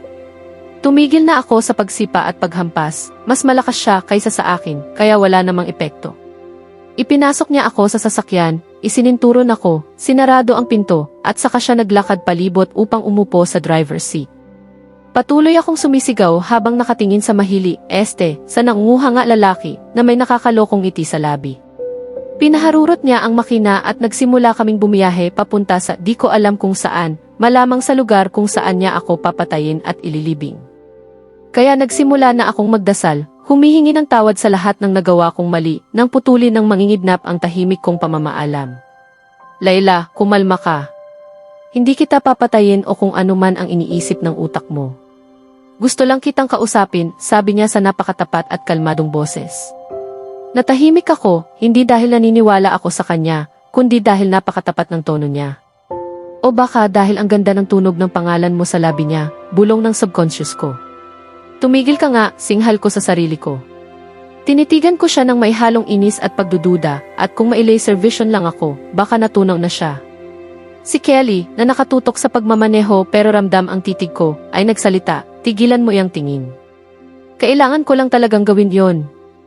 Kailangan mo lang. So wala man lang yung, pwede ba kitang makausap? Sigaw ko sa kanya, may halong galit. Kalma lang, Layla, sagot niya sa nakakainip na tono. Ano nang kalma-kalma? Halos atakihin ako sa puso. Hindi pa rin kita pinagkakatiwalaan. Paano kung niloloko mo lang ako para patayin mo ako mamaya? Sabi ko sabay turo sa kanya. Tigilan mo ang pag-iisip ng sobra. Kung isa akong salarin o kidnapper, sana tinalian na kita bago pa kita buhatin, kasi sa lakas ng sigaw mo, baka ako pa ang mapaslang bago makarating sa pupuntahan, sagot niya, may pang-aasar sa boses. Napairap ako sa pilit niyang pagpapatawa. Sumasakit na nga ang ulo ko, reklamo niya sa tonong parang batang nagmamaktol. At ano bang magagawa ko? Sino ba naman ang biglang pupunta sa isang park, bubuhatin ang isang babaeng hindi niya kilala? May mahalaga akong nais pag-usapan kay, sabi ko, ginagaya ang tono niya habang nakahalukip-kip ako. Napabuntong hininga siya. Pasensya na, Ayan, masaya ka na ba? Anya nang may halong pangungutya. Oo, masaya na ako, tugon ko, at kapwa kami natahimik sa isang komportableng sandali. Makalipas ang ilang minuto, huminto kami sa harap ng isang nakamamanghang mansyon na perpektong idinisenyo. Dumaan siya sa gate at magalang na binati siya ng mga gwardya habang papasok kami sa loob. Alam kong mayaman siya sa paraan ng pananamit niya at sa malakas na presensya niya, hindi pa kasama ang pagiging mayabang. Huminto siya sa lugar na sa tingin ko ay paradahan. Hindi ko napigilang humanga sa mga sasakyang nakahanay ng napakaganda, mula sa mga pinakabagong modelo hanggang sa mga hindi ko pa naririnig kailanman. Para itong paraiso ng mga sasakyan. Susunod ka ba o hindi? Narinig kong sabi niya ng may pang-aasar. Sobrang nahulog ang atensyon ko sa mga sasakyan, kaya hindi ko napansing naglalakad na pala ang mokong papunta sa napakagandang bahay. Pagpasok namin, hindi ko mapigilan ang paghanga. Mas kahanga-hanga pa ang loob ng bahay kaysa sa labas. Wow, hindi ko napigilang sambitin pagpasok namin sa sala na perpektong inayos. Malamang ay milyon ang halaga nito. Napakaganda ng bahay mo, sabi ko sa kanya, ngunit nagkibit balikat lang siya at naglakad patungo sa inaakala kong kusina. Uy, papuri yon. Sigaw ko. Dapat yan sinasagot ng salamat. Dagdag kong may pang-aasar. Masungit, bulong ko. Ano nang sinabi mo, prinsesa? Bigla niyang bulong sa mismong tenga ko, ikinagulat ko dahil hindi ko na malayang nasa tabi ko na pala siya. Akala ko'y papunta pa siya sa kusina. Wala, mabilis kong sagot. Sige, maupo ka, Anya. Umupo ako sa pinakamalambot at pinakakomportableng sofa sa buong mundo. Umupo rin siya sa tapat ko at itinuon ko ang buong atensyon ko sa kanya habang hinihintay siyang magsalita. Ipakakasal ka sa akin, sabi niya nang walang kahirap-hirap, para bang isa itong napakalinaw na katotohanan. Napasigaw ako habang mabilis na tumayo at nakatitig sa kanya na nanlalaki ang mga mata at nakabuka ang bibig. Seryoso. Sira na talaga ang taong ito, bulong ko sa sarili ko. Naku, may nawawalang matino rito. May tumutulong sa akin. Alam kong hindi maganda ang paraan ng pagkakabanggit ko sa kanya, ngunit sa totoo lang, wala akong oras o pasensya upang maipaliwanag ng maayos. Nang makita ko ang ekspresyon sa kanyang mukha at ang paraan ng pagtitig niya sa akin, naisip kong marahil ay kaya ko naman sanang ipaliwanag ng mas maayos. Napabuntong hininga ako habang kinukusot ang aking panga. Laila, maupo ka muna para maipaliwanag ko, sabi ko. Nakatingkayad na siya mula sa sofa na inuupuan niya matapos kong ibulalas ang napakalaking revelasyon at ngayon ay paikot-ikot na naglalakad habang may sinasabi sa sarili. Kailangan kong ipaliwanag ito sa kanya ng dahan-dahan, kung hindi ay baka isipin niyang nababaliw ako at tuluyang lumayo at mawawala pa ang kumpanyang matagal kong pinaghirapan. Kung ako nga ang nasa posisyon niya, baka tumakbo rin ako palayo. Sino bang matinong lalaki ang bigla na lang magsasabing, pakakasalan mo ako? Ang tanga mo rin minsan, puna ng aking isipan. Biro ba ito o ano? Mariin niyang tanong, halatang nagingit-ngit. Napahawak ako sa aking buhok at muling napabuntong hininga, pilit naghahanap ng tamang paraan upang mailahad ito dahil hindi talaga ako mahusay magkwento. Malapit na magkaibigan sina lolo at ang lolo mo, panimula ko. Nagulat siya, ngunit malinaw na senyales iyon para ipagpatuloy ko ang aking medyo hilaw na kwento. Isang beses, iniligtas ng lolo mo ang lolo ko mula sa isang aksidente. Ayaw ng lolo ko na may utang na loob, ngunit tumanggi ang lolo mo sa anumang pera o ari-arian bilang kapalit. Gusto pa ring magpasalamat ng lolo ko, kaya nag-isip sila ng paraan para pag-ibayuhin ang ugnayan ng kanilang mga pamilya. Sa huli, napagdesisyonan nilang pag-isahin ang dalawang angkan sa pamamagitan ng pagpapakasal ng kanilang mga apo. Tinitigan ko siya, hinihintay ang magiging tugon niya matapos ang lahat ng sinabi ko. Ngunit nanatili lang siyang nakatitig sa akin, litong-lito, ang maganda niyang mukha ay maihalatang pagkalito at nakakunot ang mga kilay. Alam kong marami nang umiikot sa kanyang isip at kailangan kong sagutin ang bawat tanong na maaaring ibato niya para maging maayos ang lahat.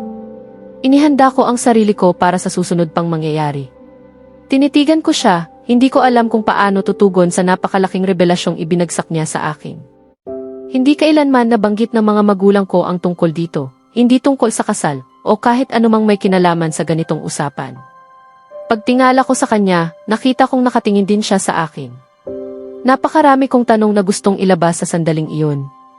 Kaya nagpa siya akong itanong ang unang pumasok sa isip ko. Bakit mo ito sinasabi sa akin ngayon? Tanong ko sa mahinahong boses, kahit na sa loob ko ay wala akong anumang kapayapaan. Pilit ko pa kasing unawain kung saan niya ako dinadala sa lahat ng ito. Dahil kung hindi kita pakakasalan, mawawala ang kumpanya ko, sagot niya ng buong tapat. Napairap ako sa isip ko. Ibig sabihin, gusto niya lang akong pakasalan para sa napakahalaga niyang kumpanya?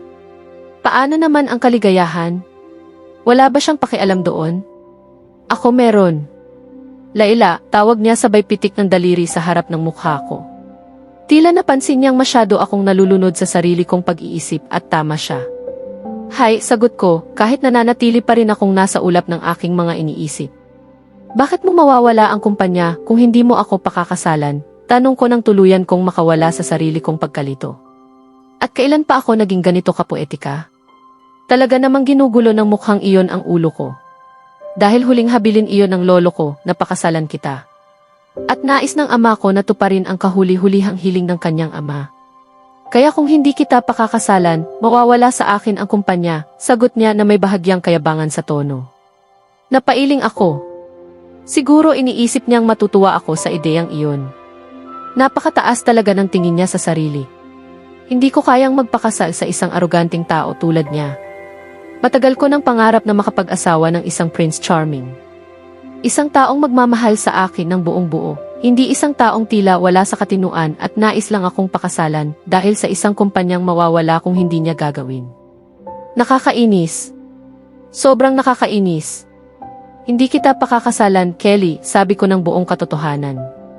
Napatingin siya sa akin, kita ang pagkabigla sa kanyang mukha. Ngunit agad din siyang nakabawi at ngumiti ng may pagmamataas bago nagsalita. Hindi naman tayo magiging mag-asawang kagaya ng iniisip mo. Kasal lang tayo sa papel at wala nang iba pa. At pakakasalan mo ako, Miss Laila Cruz Ramos, sabi niya bago siya tumungo patungo sa kusina. Bumalik siya na may hawak na tasa ng kape at ni hindi man lang ako inalo. Ang bastos naman, bulong ko sa isip ko. Umupo siya sa sofa, nag-cross ng mga binti at umiinom ng kape na halos ikamatay ko sa pagnanasa sa sandaling iyon. Ano ba kasi? May kakaiba talaga akong pagkahilig sa kape. At seryoso ba akong naiisip ang kape ngayon, samantalang ang aroganting lalaki sa harap ko ay para bang inuutusan akong pakasalan siya. Pagtingala ko, nadatnan ko siyang nakatitig sa akin na may nakakalokong ngiti. Napagroan ko na lang siya. Hindi ba talaga siya marunong umiti ng normal? Ano ang nagbibigay sa'yo ng lakas ng loob na isipin na papakasalan kita? Tanong ko, hindi maitago ang inis. Umiti lang siya lalo at mas lalo akong nainis. Alam kong kakakatanggal mo lang sa trabaho, Laila, at kailangan mo ng pera, sagot niya. Napasinghap ako. Paano niya nalaman iyon? Tanong ko sa sarili ko. Uminom siya uli ng kape bago magpatuloy, malinaw na natutuwa sa pagkailang ko. Maaari mong isipin ito bilang trabaho, ang gumanap bilang asawa ko sa loob ng 1 taon. At babayaran kita. Kung kanina galit ako, ngayon ay mas matindi na. Ano bang tingin niya sa akin? Ikaw na lang ang magtago ng trabaho mo, Ginoong Kelly, dahil hindi ko kailangan yan, sabi kong tugon habang tumayo ako at naglakad palabas ng napakagandang mansyon na may hindi kaaya-ayang amo. Sobra na ang kapal ng mukha niyang iyon at ang mga walang saysay niyang sinasabi. Ngunit bago pa ako tuluyang makalabas ng pinto, narinig ko siyang magsalita. Binibigyan kita ng 3 araw para magpasya, Laila, sabi niya habang papalapit sa akin. Hinawakan niya ang kamay ko at may isinuksok doon. Masyado akong nagulat para makagalaw. Pagkatapos ay ngumiti siya bago bumulong. Tawagan mo ako kapag nakapagdesisyon ka na, mahal. Mahinang boses niya iyon sa mismong tainga ko, dahilan upang manginig ako. At pagkatapos ay naglakad siya paakyat ng hagdan. Tiningnan ko ang hawak kong card, isang business card pala. Hindi ko alam kung bakit ko iyon isinilid ng may inis sa aking bag bago ako tuluyang lumabas ng bahay niya. Tumawag ako ng grab taxi at umuwi. Paghiga ko sa kama ng gabing iyon, ang mukha niya ang patuloy na bumabagabag sa isip ko, isang napakahinang tao, ngunit nakaasar na gwapo. Hindi ko maiwasang mag-isip kung ano ba ang dapat kong gawin. Kailangan ko ng pera, pero hindi ko kayang ibenta ang sarili ko sa isang aroganting lalaki. Hindi ako nabibili ng salapi, pinalaki ako ng mga magulang ko na may dangal. Ngunit alam kaya ng pamilya ko ang tungkol sa kasunduang ito. At bakit wala akong nalaman kahit kailan? Habang dahan-dahan akong nilulunod ng antok, muling sumulpot sa panaginip ko ang isang gwapong, ngunit nakakainis, na lalaki upang guluhin ang aking tulog. Nagising ako na may pag-ungol dahil hindi tumitigil sa pagtunog ang aking cellphone. Halos hindi ako nakatulog kagabi dahil sa isang aroganting taong paulit-ulit na sumasagi sa aking mga panaginip. Iniunat ko ang aking kamay upang abutin ang telepono sa gilid ng aking higaan. Dahil sobrang antok pa, hindi ko na tiningnan kung sino ang tumatawag. Tinapat ko na lang ito sa aking tainga ng may katamaran. Laila, hello, sabi ko ng paos at antok na antok. Tina, hey Laila. Masiglang boses ang sumagot. At bago pa ako makapagreklamo. Tina, gising na, antukin. Sigaw niya ng sobrang lakas kaya nahulog ako mula sa kama. Sa sandaling iyon, alam ko na agad, walang iba kundi ang sira-sira pero mahal kong kaibigang si Tina. Laila, Tina, hayaan mo muna akong matulog, reklamo ko, halos pumikit pa ulit sa sobrang antok. Tina, pupunta ako dyan. At dapat gising ka na at nakabihis pagdating ko. Kung hindi, pagsisisihan mo, sabi niya bago ibaba ang tawag. Agad akong gising na gising. Sana talaga hindi kaibigan ko ang isang taong halos kinatatakutan ko dahil sa kanyang kabaliwan. Dali-dali akong bumangon mula sa sahig at nagtungo sa banyo. Nagsipilyo ako at naligo. Medyo natagalan ako dahil sinabayan ko ng paghugas ng buhok. Lumabas ako ng banyo na may tuwalya sa katawan at isa pa para patuyuin ang aking buhok. Pinatuyo ko ang buhok ko at inayos ito sa isang cute na nakapusot. Pagkatapos ay pumunta ako sa aking aparador upang pumili ng isusuot. Hindi ko alam kung ano ang isusuot ko, lalo na't hindi ko rin alam kung saan ako dadalhin ni Tina, kaya nagpasya akong magsuot na lamang ng kaswal. Tutal, siguradong papalitan din niya ang suot ko pagdating niya. Sobrang pagod ko kaya basta na lang ako kumuha ng kung anumang mukhang kaswal mula sa aking aparador. Pagkatapos ay bumaba ako at nadatnan si Vivian na gumagawa ng pancakes para sa almusal. Hindi pa alam ni Vivian na natanggal ako sa trabaho. Ayaw ko siyang mag-alala tungkol sa pambayad sa mga bills o sa matrikula niya sa kolehiyo. Kaya ko pinag-iisipang mabuti ang alok ni Kelly. Ate Laila, hindi ka ba late sa trabaho? Tanong niya habang pumunta ako sa kusina para magtimpla ng mainit na kape. Vivian, day off ko ngayon kaya hindi ako papasok, pagsisinungaling ko. Ayokong magsinungaling sa kanya pero kailangan. Ayaw ko siyang pasanin ang problema ko. Habang umiinom ako ng kape, napansin kong may kakaiba. Ibinigay niya sa akin ang almusal nang walang kahit sarkastikong komento at wala ring kalokohan o pang-aasar. Medyo nakakapagtaka iyon. Vivian, ayos ka lang ba? Tanong ko habang masaya siyang kumakain ng pancake, nakangiti nang wala namang tinitingnan. Laila, ang cute na bata sa klase ko, inaaya ko mag-date, bulalas niya ng tuloy-tuloy, halos walang hinto. Wala akong naintindihan. Vivian, huminga ka muna. Sabihin mo ng maayos, sabi ko habang mabilis niyang inuubos ang pancake, bago siya muling nagsalita ng buong sigla. Okay. Si Josh, yung cute na lalaki sa klase ko na crush ko, inaayang lumabas bukas, tili niya, halatang tuwang-tuwa. O Diyos ko, Vivian. Ang saya ko para sa'yo. So, ano ang isusuot mo sa date mo? Tanong ko na ganoon din kasaya. Ikaw ang gagawa ng damit ko, Ate Leila. Ikaw ang pinakamagaling na designer na kilala ko, sabi niya sabay kindat, bago kinuha ang paborito niyang orange juice mula sa fridge. Parang pagkahumaling mo sa kape, puna ng aking isipan. Napailing ako ng bahagya. Huwag kang mag-alala, Vivian. Gagawa kita ng pinakamagandang dress, designed Giza the best, LCR, biro ko, nakikiayon sa magandang mood ng kapatid ko. Tumunog ang doorbell. Sino kaya yan sa ganitong oras? May inaasahan ka ba, Ate Leila? Tanong ni Vivian habang umaakyat na siya sa hagdan papunta sa kanyang silid. Ako, tingin ko si Tina yan, kasi sabi niya pupunta siya rito, sigaw ko habang naglalakad papunta sa pinto. Mabilis kong binuksan ang pinto nang hindi na tumitingin kung sino iyon, iniisip na si Tina ang nandoon. Ngunit laking gulat ko nang makita ko si Mrs. Sharon, ang may-ari ng apartment complex na inuupahan ko. Magandang umaga po, Mrs. Sharon, bati ko ng magalang. Tiningnan niya ako mula ulo hanggang paa na para bang nandidiri. Umaga, Laila, malamig niyang tugon. 3 linggo nang expired ang renta mo. Inaasahan kong mababayaran mo ito bago matapos ang linggo, kung hindi ay kailangan mong lisanin ang gusali, sabi niya nang may inis bago siya umalis. Papakandado ko na sana ang pinto nang mapansin kong may papalapit na pamilyar na pulang buhok, may pinakamaliwanag na ngiting daladala. Binuksan ko ng mas malaki ang pinto paglapit niya. Leila! Nag-propose si Franco sa akin, ikakasal na ako, sigaw niya sa sobrang tuwa. Grabe, Tina! Kailan siya nag-propose at paano? Tanong ko nang masaya rin para sa aking matalik na kaibigan habang sabay kaming naglakad papasok at naupo sa sofa sa sala.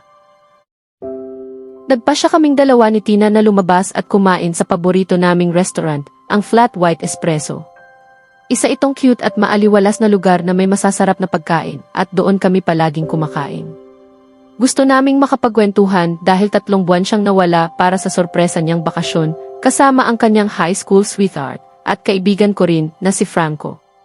Umupo kami sa paborito naming mesa sa tabi ng bintana bago lumapit ang waiter para kunin ang order namin. Pareho naming in-order ang mga paborito naming pagkain. Bago ko namalayan, tuluyan na naman akong napatingin sa kawalan, iniisip si Kelly at ang alok niya. Laila, ilang beses ka nang tulala nitong mga araw? Ayos ka lang ba? Tanong ni Tina habang pinipitik ang daliri sa harap ko. Pasensya na, marami lang talagang nangyayari, Tina, sagot ko ng tapat. Laila, nandito ako para sa'yo. Pwede mong sabihin sa akin ang kahit ano. Sabi nga nila, kapag ibinahagi mo ang problema, kalahati agad ang nababawasan, sabi niya habang nakangiting lumalapit sa akin. Tina, baligtad yata ang kasabihang iyan, natatawa kong sagot, sakto namang dumating ang waiter dala ang pagkain at inumin namin. Nagpasalamat kami bago siya umalis. Ayan, Laila. Nakikinig ako, Anya, hinihikayat akong mag-open up. Nawalan ako ng trabaho dahil kay Amor, sabi ko habang bumuntong hininga at kumuha ng fries. Ano, halos pasigaw niyang sagot, dahilan para mapatingin ang mga tao sa loob ng restaurant. Huwag ka maingay, Tina. Ay sorry, paano nangyari? Pina-frame niya ako. Para paikliin ang kwento, sabi ko, sabay kuha ng fries mula sa plato niya. Tinampal niya ang kamay ko. At ang mas masakit pa, due na halos lahat ng bills ko, pati renta at tuition fee ni Vivian. Hindi ko na alam ang gagawin ko, sabi ko, halatang sobrang pagod at nabibigatan. Naku, Laila, pasensya na. Ang hirap niyan, sagot niya habang tinatangka akong pakalmahin. Bigla namang tumunog ang cellphone niya. Ipinasok niya ang kamay sa bag para hanapin ito at nakalabas siya ng isang magazine. Pero ang larawan sa cover ng magazine ang agad na nakakuha ng atensyon ko. Sakto naman na nailabas na niya ang cellphone at binulong sa akin na si Franco ang tumatawag. Patuloy pa rin sa pakikipag-usap sa kanyang nobyo, si Tina habang ako naman ay dinampot ang magazine at tiningnan ang larawang agad na nakakuha ng atensyon ko. Isang litrato ni Kelly ang nasa cover, may nakasulat na nangungunang 10 magagandang bilyonaryong binata. Mabilis kong binuksan ang unang pahina at nakita siyang nakalagay bilang rank 1. Wow! At ang buong pangalan niya ay Kelly Aboitiz, punong tagapamahala ng isang multibilyong dolyar na kumpanya. Aboitiz Corporation Limited. Laila, may sinasabi ka kanina, sabi ni Tina matapos ibaba ang telepono, ibinibigay na sa akin ng buo ang kanyang atensyon. Napabuntong hininga ako, ibinaba ang magazine, at napaisip kung paano biglang naging napakakomplikado ng buhay ko. Ikinuwento ko sa kanya lahat, mula sa unang pagkikita namin ni Kelly hanggang sa alok niyang kasunduan. Hindi ko maintindihan kung bakit siya napakatigas ng ulo sa isip-isip ni Kelly. Halos lahat ng babae nangangarap na mapakasal sa akin, kaya hindi ko malaman kung bakit parang napakahirap para sa kanya. 2 araw na ang lumipas, at wala pa rin akong natatanggap na tawag mula sa kanya. Naiinis ko itong iniisip habang nakaupo ako sa swivel chair sa opisina. Nabunot ako sa iniisip ko nang tumunog ang intercom. Pinindot ko agad ang buton nang marinig ang nakakainis na boses ng sekretarya ko. "Ginoo Kelly, may babaeng gustong makipagkita sa inyo," sabi niya. Mabilis na sumagi sa isip ko sila ila. Umaasa ako, halos dasal na siya iyon. "Ano ang pangalan niya?" tanong ko. "Miss Leila Ramos po, sir." Muntik na akong umiti. Sa halip ay isang maigsing, masiglang tugon ang lumabas sa akin. "Papasukin mo siya." Pagkatapos ng pag-uusap namin ni Tina, nakapagdesisyon na ako. Papakasalan ko siya. 1 taon lang naman. Pagkatapos noon, tapos na. Maghahain kami ng diborsyo. Diretso at simple. Gaano ba kahirap iyon? Hindi naman siguro masyado, tama? Kailangan ko ng pera, pangrenta, pambayad ng bayarin at pangmatrikula ni Vivian. Nagpunta ako sa opisina ni Kelly upang sabihin sa kanya ng personal ang desisyon ko. Hindi ko na kailangan pang tumawag, gusto ko nang matapos ang lahat ngayong araw. Sinubukan akong kausapin ni Tina para baguhin ang isip ko. Nag-alok din siya na papahiramin niya ako ng pera. Pero ayaw ko siyang maabala o mapagod sa problema ko. Tinanggihan ko. Kailangan kong kumita sa sarili kong paraan. Hindi iyon pagmamataas, ganito lang talaga ang pagpapalaki sa akin. Huwag idamay ang iba sa personal mong pasanin. At saka, hindi naman ito totoong pag-aasawa. Oo, ikakasal kami pero maghihiwalay rin. Marami namang ganoon. Binalaan pa ako ni Tina huwag akong iibig sa kanya. Napatawa ako, sobrang nakakatawa. Mahulog ang loob ko sa isang aroganting lalaki. Impossible. Hindi mangyayari kahit sa loob ng 1,000,000 taon. Oo, gwapo siya, pero ang ugali niya, napakasama. "Ma'am, nasa mall na po tayo," sabi ng driver ng Grab taxi, na nagpabalik sa akin mula sa malalim na pag-iisip. Bumaba ako at binayaran ang pamasahe. Napasinghap ako sa gulat nang makita ang gusaling nasa harapan ko. Isang napakalaki at napakagarbong estrukturang tila sumisigaw ng karangyaan.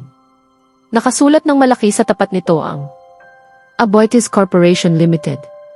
Pumasok ako sa loob at mas lalo akong namangha. Mas maganda pa ang loob kaysa sa labas, bawat sulok ay mukhang perpektong inayos at dinisenyo. Hindi na ako nagulat pagkatapos ng engranding mansyon ni Kelly, ito ang inaasahan. Maraming taong naglalakad, abala sa kani-kanilang gawain, karamihan ay may seryosong ekspresyon. Lumapit ako sa receptionist na abala pa sa pakikipag-usap sa telepono, pero ngumiti siya nang magiliw nang makita ako. Pagkababa niya ng telepono ay agad siyang nagsabi, "Aboitiz Corporation Limited, ma'am. Paano po ako makakatulong?" Malumanay ang boses niya at nakakahawa ang kanyang ngiti kaya napangiti rin ako pabalik. "Narito ako para makipagkita kay Kelly Aboitiz," sabi ko ng maayos. Ngumiti siya muli bago sumagot, "Dumiretso po kayo sa pasilyo, gamitin ninyo ang elevator sa kanan at pindutin ang pinakamataas na palapag. Nandoon po ang kanyang sekretarya na tatanggap sa inyo." Nagpasalamat ako at naglakad papunta sa elevator. Sinunod ko ang mga direksyon niya, pumasok ako sa elevator at pinindot ang top floor. Habang umaandar ito, may mga taong sumasakay at bumababa sa bawat palapag, hanggang sa ako na lamang ang natira pag-akyat sa itaas. Siguro ay kakaunti lang ang tao sa pinakamataas na palapag. Pagbukas ng pinto, agad akong lumabas. Pakiramdam ko, napakatagal kong naipit sa loob. Takot talaga ako sa masisikip na lugar, hindi ko kayang manatili roon ng matagal. Habang naglalakad ako palapit, nakita ko ang isang babaeng nakaupo sa mesa, malamang siya ang sekretarya. Agad kong hindi nagustuhan ang sekretarya. Mayroon siyang aura na tila suplada at hindi pala kaibigan, may nakakunot na mukha sa ibabaw ng kanyang makapal na makeup. Kung hindi lang ito isang opisina, iisipin ko talagang nasa isang club kami, lalo na sa paraan ng kanyang pananamit. Hindi ko rin maintindihan kung paano siya nakakahinga sa suot niyang iyon. Hello bati ko sa kanya, ngunit hindi niya man lang ako nilingon. Excuse me. Excuse me, ulit ko, pero patuloy niya akong binaliwala. Hanggang sa napahampas ako ng marahan sa mesa niya dahil sa inis. Doon lamang siya tumingin at malamig na nagsalita, yes, paano ko po kayo matutulungan? Halatang tinatamad siya. Umiti ako ng pilit bago sumagot. Gusto ko sanang makipagkita kay Kelly, sabi ko ng walang alinlangan, hindi na binanggit ang kanyang apelyido. Napakaganda ng reaksyon niya, halos mapanganga. Natawa ako ng lihim. Sino ka ba at may appointment ka ba? Tanong niya sa mayabang na tono. Ayos lang. Marunong din naman akong makipagsabayan. Wala. Sabihin mo na lamang na narito si Miss Leila Ramos, sagot ko sa maihamong paraan. Ayaw man niya, pinindot niya rin ang intercom at nagsalita ng propesyonal. Ginoong Kelly, may babaeng nais kayong makausap. Huminto siya bago dagdagan, ang pangalan niya ay Miss Leila Ramos, sir. Tinitigan niya ako ng masama bago niya ituro ang direksyon ng opisina. Habang naglalakad ako sa pasilyo, hindi ko nakalimutang magbigay sa kanya ng pasimpleng pagmamarka ng biro, isang kunwari isalutong ng aasar, bago ako nagpatuloy hanggang sa pinakahuling silid, ang opisina ni Kelly. Pagdating ko roon, biglang nawala ang paninindigan ko. Kanina, puna ko ng tapang. Pero ngayon, parang kinakabahan ako. Kumatok ako sa pinto. Pagkarinig ng pasok, binuksan ko ito at pumasok. Naroon siya, nakaupo sa kanyang upuan, mukhang perpektong nakapwesto at nakatitig sa akin ng mariin, malinaw na sinusubukang intimidahin ako. Tinitigan ko rin siya pabalik upang ibalik ang aking kumpiyansa. Nang marinig ko ang katok sabi ni Kelly sa kanyang isipan, umayos ako ng upo upang magmukhang mas nakaka-impress at nakakatakot bago ko sabihing pasok. Pagpasok niya, literal na parang nawala ang hangin sa paligid ko. Hindi naman siya nakasuot ng anumang ingrande, isang simpleng puting bestida lamang, pero nagawa niyang magmukhang napakaganda at kaakit-akit ng sabay. Sa susunod na kabanata, aasahan niyo ang mas matinding tensyon at damdamin habang magsisimulang mag-usap sila Ila at Kelly tungkol sa nakaraang alok at kasalukuyang sitwasyon. Dito rin malalaman kung paano haharapin nila Ila ang komplikadong damdamin niya sa isang napakayamang lalaki na tila mahirap abutin. Kaya abangan natin,